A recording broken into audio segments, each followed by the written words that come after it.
This is Clair Obscur Expedition 33, just 1 year into development. This footage you're seeing was made with the sole purpose of trying to find voice actors for the main characters. In fact, the creator of the game would literally be posting this to Reddit in order to find voice actors for their characters. And from that same Reddit post, the creator would also find a lead writer, of which also had no experience in working in games before. In fact, her previous role was an investor at a private equity company. To top it off, the composer for the game's soundtrack had never written a game soundtrack before, and he was brought on after the director of the game found him off of SoundCloud. And to put this into perspective, most AAA games like No way. Hold on. That's actually big news because the soundtrack in this game is genuinely one of the best soundtracks I've ever seen in a video game before. It is just the most majestic, beautiful sounding soundtrack, and it fits every single vibe that you want it to fit throughout the game. Like an absolutely majestic soundtrack. You would think it's done by like Einstein, or like, you know, at least somebody very professional, not somebody who has never written a game soundtrack before. That's actually insane news. Fortnite or Call of Duty are backed by hundreds of developers across dozens of different departments. So this begs the question, how did a team that's smaller than the Call of Duty microtransaction department craft the most visually incredible and most impactful RPG we've seen in years? Full screen it. Bad. I gotta full screen it. You want a full screen? Thank you. Thank you very much.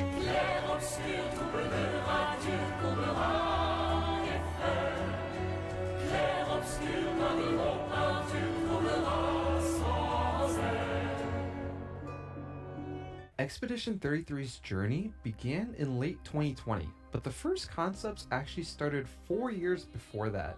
Guillaume Broche, who was the founder of Sandbox Interactive and the director of Expedition 33, was at Ubisoft for roughly 4 years.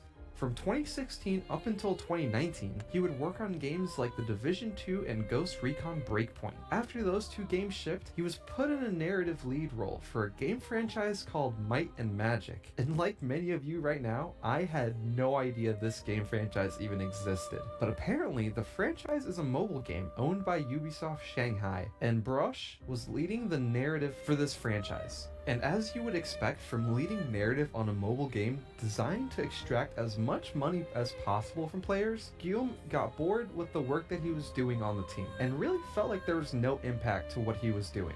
And during this time, he had ambitions that went beyond being shoehorned into a mobile gacha game. He knew that a game like Expedition 33 would never be greenlit by Ubisoft, so he quit his job in order to pursue his ambition. Alongside him, Tom Guillerme had the same ambitions as the director, so he would also leave Ubisoft and join the infant team. With the director writing up the narrative and Tom, who had expertise on how Unreal Engine worked, the small grassroots team would begin by exploring Unreal Engine 4. While the director was messing around with Unreal Engine, the original prototype for Clair Obscur was supposed to be related to time. So when he had to save the project on his computer, he had to find a name for the project file. So what would the project be called? Well, the game's related to time, so maybe Hourglass. Well, Sans Fall in an hourglass. Okay, Sans Fall is the working name of the game, and from that point on, the game's internal working name would be Sandfall, even to this date. With Tom at the helm as co-founder and CTO, and Guillaume as CEO and also a co-founder, they would embark on their expedition to create a brand new world by themselves.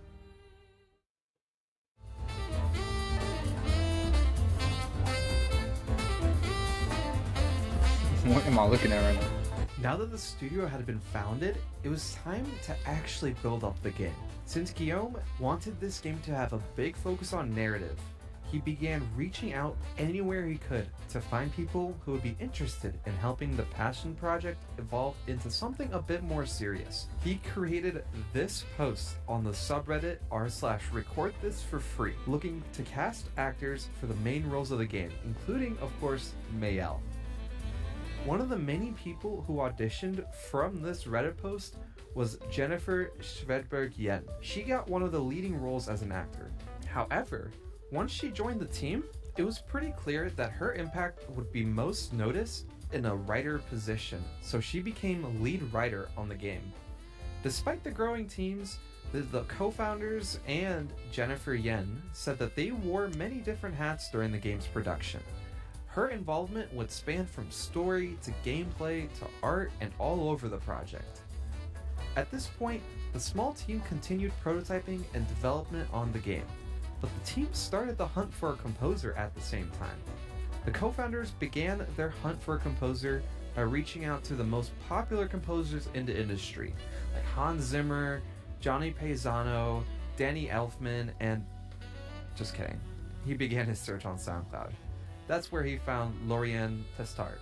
And at this point, Lorien had never worked on a game before, but caught the attention of the co-founders based off the work he's done on his SoundCloud. That's gotta be crazy to get I sound stupid.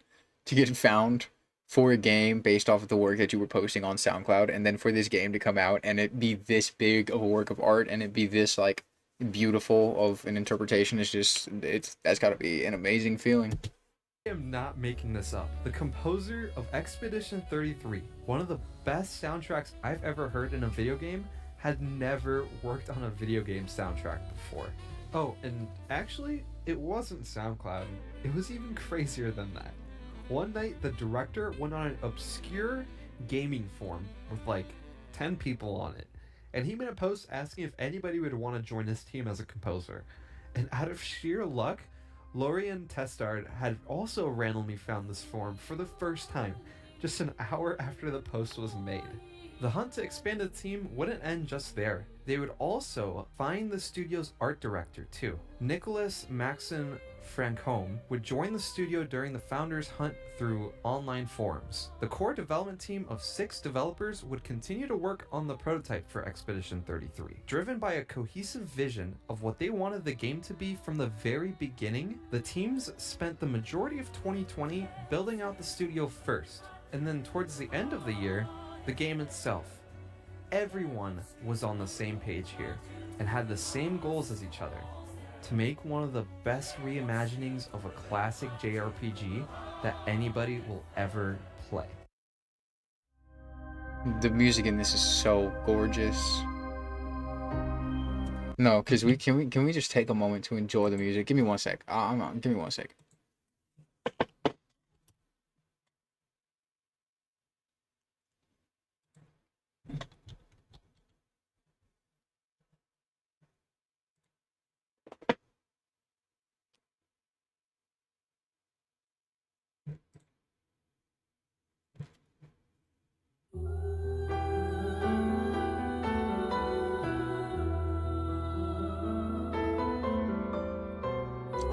This is just the first song on this soundtrack. I just clicked on the first soundtrack. This is the first song already. This is so beautiful.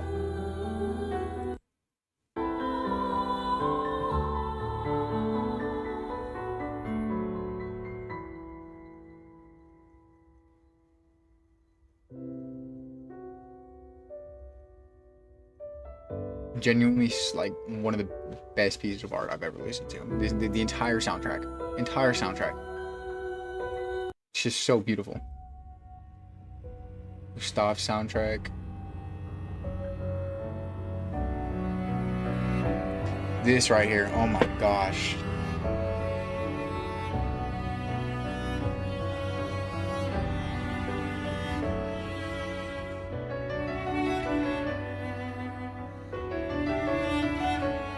Look, even if you don't play the game, even if you don't know the story of Clair Obscur, Expedition 33, whatever, listen to the soundtrack, bro. It's actually like life-changing. Like the soundtrack is just beautiful. It is beyond beautiful. It is just gorgeous. It is a work of art.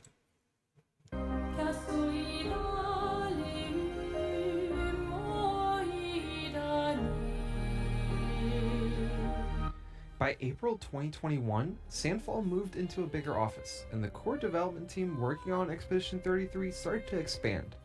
The team went from 6 employees to now more than 15 working on the game, comprising mostly of junior level engineers who didn't really have any experience in making games before, but were just as ambitious as the rest of the studio.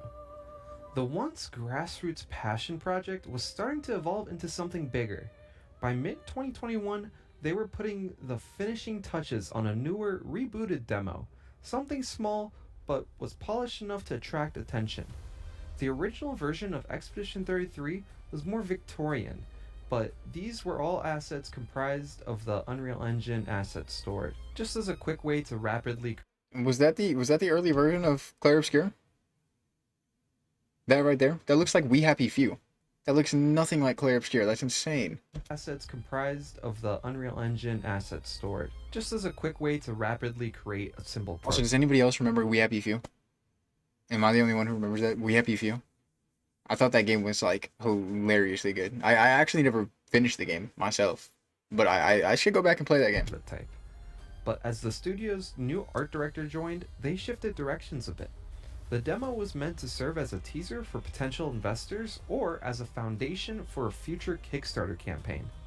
In less than a year since forming the studio, the team began presenting their work to various publishers. Though still in a prototype phase, the demo was impressive, especially given the team's limited size and resources. Towards the end of 2021, they would meet with a brand new publisher, Kepler Interactive. And for those who don't know Kepler Interactive, they are a small indie publisher founded in September of 2021. Kepler Interactive is co-owned by a group of independent game developers, and their primary initiative is to help fund smaller indie games like Sifu, for example, Sifu, and ooh. allow teams to have full I tried so hard to get into this game, and maybe I will again, but I actually just lacked skill-wise, so that's probably why I didn't have the best time.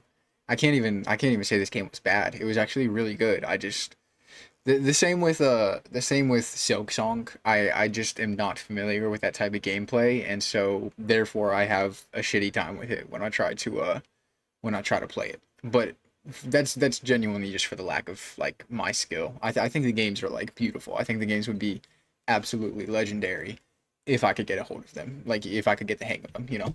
creative freedom over their projects. Right off the bat, the publisher and the development teams hit it off and quickly inked a deal to work together in order to ship Expedition 33. Sandfall would use the extra funding rounds by Kepler to shift development from Unreal Engine 4 to Unreal Engine 5. Additionally, Kepler would also open the door for more popular voice actors to be brought onto the project. And of course, the small team of 12 people would grow to 22 people working on Expedition 33. Kepler Interactive and Sandfall would announce their partnership together in March of 2023. Additionally, around the same time, Microsoft would also pick up Expedition 33 as a Day 1 Game Pass launch title. At this point, the game had financial backing, guaranteed exposure through Game Pass, successfully switched over to Unreal Engine 5, and greatly expanded their tiny development team, all within a year or two, while also simultaneously working on the actual game. With their new investments coming in, they were also able to upgrade their office with a full motion capture studio. And Kepler Interactive helped pull in a star-studded cast to help voice the main characters. I love seeing that motion capture and like their facial reactions and the way that they like their facial acting, you know, because that genuinely was one of the biggest things about Clair Obscur. Expedition 33 was the facial reactions. Like it felt so human. Like it felt like so emotional. You felt so much emotional. Like, holy crap, I cannot English today. You felt so much emotion coming from, you know, just their face, and their face could describe so many words without even saying a word, you know. The cast that Kepler was able to pull in is a bit wild. Gustav was played by none other than Charlie Cox, who you may know as Daredevil. I didn't even know Jennifer that. English played Mayel, who was Shadowheart from Baldur's Gate 3. Ben Starr played Verso, and he was also in Final Fantasy 16. Andy Serkis from, well, you know who he is. Yeah. And the list just goes on I knew and on that. with even more incredible talent. The game was becoming something much bigger than just a great game with excellent gameplay. It was also shaping up to become an incredible narrative experience that arguably could be up there with the best movies of all time. As a side note, on the movie side, Kepler Interactive was also able to secure a live-action film for the franchise too. It's too early. No way. Dude, that's huge. That's actually huge. If I ever see that there's a Expedition 33 movie coming out, I am going to see it in the theaters. I don't care if the ticket costs my left leg, bro. I'd sell my left nutsack for it, bro. We're going to see the Expedition 33. Like that's got to be. To say how They good better that would nail it. be, but it is a fun fact. By the end of 2023, Sandfall Interactive would begin working on a debut trailer for Expedition 33. Since they had a partnership with Microsoft and were going to ship the game day one on Game Pass, they also had a spot in the Xbox Game Showcase in 2024. This is where they chose to reveal their passion project turned masterpiece to the world.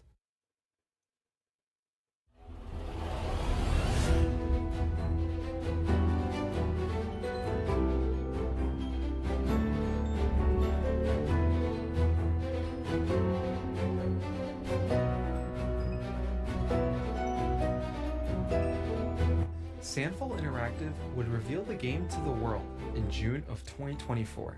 And right off the bat, everybody was enthralled by the world that Sandfall had introduced us to. Typically, when a game spends 6 years in development, we would consider it to be stuck in development hell, or a case of too many cooks in the kitchen. However, with Sandfall Interactive and Expedition 33, a 6-year development cycle is actually a pretty remarkable turnaround. I know it sounds a bit crazy to say, but just looking at all of the accomplishments the studio made within the development cycle really helps highlight this point. The first 2 years involved just a couple of folks playing around in Unreal Engine to get a better feel of how the engine worked and creating a rapid prototype of Expedition 33. One that was a bit more Victorian and had utilized free assets from the Unreal marketplace. The next 2 years were spent growing the team, with more talent, bringing in specialized directors, and starting the process of securing a publishing deal that would help bring the game into the limelight. And the final 2 years were spent iterating upon their prototypes and creating a game with a laser-focused vision, a vision that the entire team shared unilaterally. Not only was the team being built up during their 6-year development, but even their publisher was too. The CEO of Sandfall really hit it out of the park when he said something along the lines of, "You can accomplish so much when working with a smaller publisher team." Kepler and Sandfall both had double-digit employees, so the CEOs found it really easy to interface with each other. Alongside the fact that the studio had full creative control, the relationship between the two companies was solely dedicated to crafting the best game they possibly could, with no middlemen trying to squeeze money out of the players. Just 2 months later, the team would put out a 6-minute gameplay reveal. This reveal would showcase all of the work that they had done thus far during development. At this point, the gameplay they showed off looked to be almost identical to the final version we would get a couple months later, so it's safe to say the work that remained at this point was bug fixing and minor UI changes. By the end of 2024, the team had finally finished the core development of the game, and it was time to celebrate. They knew that the game would be releasing next year, and they anxiously waited fans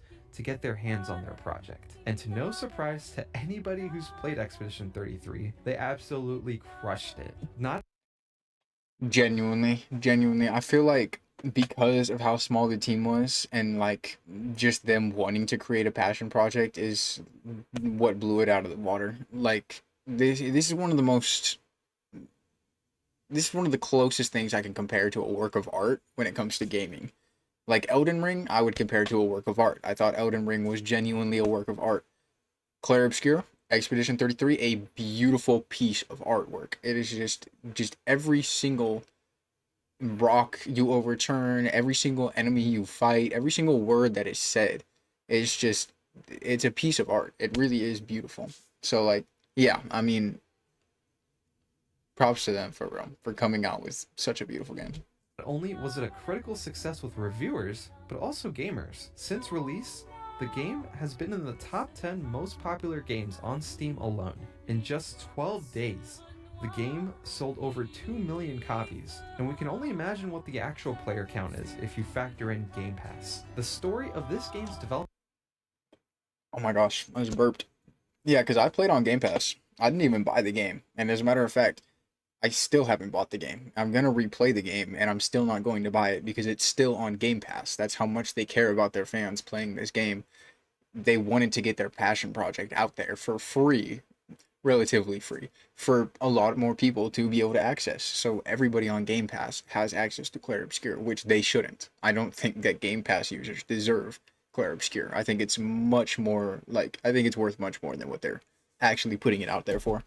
Is just crazy. The teams absolutely deserve their flowers in creating such a great journey with such a small team. But don't just take it from me. Here's the founder of Larian Studios, the developers of Baldur's Gate 3, predicting the success of Clair Obscur Expedition 33. So it turns out that not only will I be the one who will know as first which game wins tonight, I actually also know which game is going to win next year, the year after, and the year after. Now, how do I know this? Well, an oracle told me. She said, change is coming. The oracle told me that the game of the year 2025 was going to be made by a studio who found the formula to make it up here on stage. It's stupidly simple, but somehow it keeps on getting lost. Studio made their game because they wanted to make a game that they wanted to play themselves. They created it because it hadn't been created before. They didn't make it to increase market share. They didn't make it to serve as a brand. They didn't have to meet arbitrary sales targets or fear being laid off if they didn't meet those targets. And furthermore, the people in charge forbade them from cramming the game with anything whose only purpose was to increase revenue and didn't serve the game design. They knew that if you put the game and the team first, the revenue will follow. They were driven by idealism and wanted players to have fun. And they realized that if the developers didn't have fun, nobody was going to have any. I wish that every single company that was going to make a game thought like this. And like, yeah, unfortunately, it is companies making games. So companies are obviously going to want to be making the money back that they put into the labor for making these games and the, you know, the development costs for these games and whatnot. So yes, every single company is going to try and squeeze something out of you. You're not going to get a company that wants to actually make something for the people or make something, you know, give something. You know, they need to make something that will take from you rather than give you something that will give more than it takes. That's just the unfortunate reality of it. And you're gonna get these few like banger niche games that come out from this company that most of the time left a bigger company to go do what they wanted to do, and then they make this beautiful game, and you know, you have everybody talking about it for years, and then nobody follows the same formula. Nobody wants to make another banger game like that, and it's just all for, you know, squeezing that last little penny out of your pocket for that, you know, extra cool cosmetic in the shop. Fun. They understood the value of respect, that if they treated their developers and players well, those same developers and players would forgive them when things didn't go as planned. But above all, they cared about their game because they loved games. It's really that simple, said the oracle.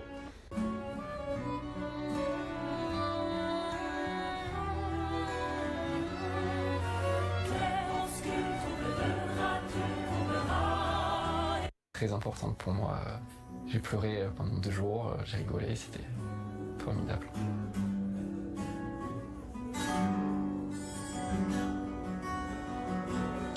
I can imagine, bro. Yeah, that's crazy. That is crazy. That game is beautiful. I'm glad I got to see this. I'm glad I got to see all the behind the scenes and stuff. There's a few things I didn't actually realize about this game. I'm definitely going to replay this game again. Replay, actually, I say replay. I've not even finished the game as of yet because of technical problems every single time that I play it. My first playthrough ended up getting... How do I even explain this to somebody who hasn't played the game before? My first playthrough ended up getting glitched in a way to where I only had 2 characters out of the, what, 6 characters, 5 characters that you're supposed to have. 6 characters, I believe. So that just kind of messed up the gameplay for me. So I ended up restarting and going back, and I went through it a little bit. I didn't do it on stream, unfortunately. So now I'm going to go back, and I'm going to try and play this game on stream. I'm going to try and finish this game on stream because this game is so beautiful, and I've been meaning to do it for such a long time. Maybe I can do it before Arc Raiders comes out on the 30th. I have a week. Who knows? We'll see what happens. But I appreciate y'all watching this video. I enjoyed this video very much. Let me go ahead and give it a like.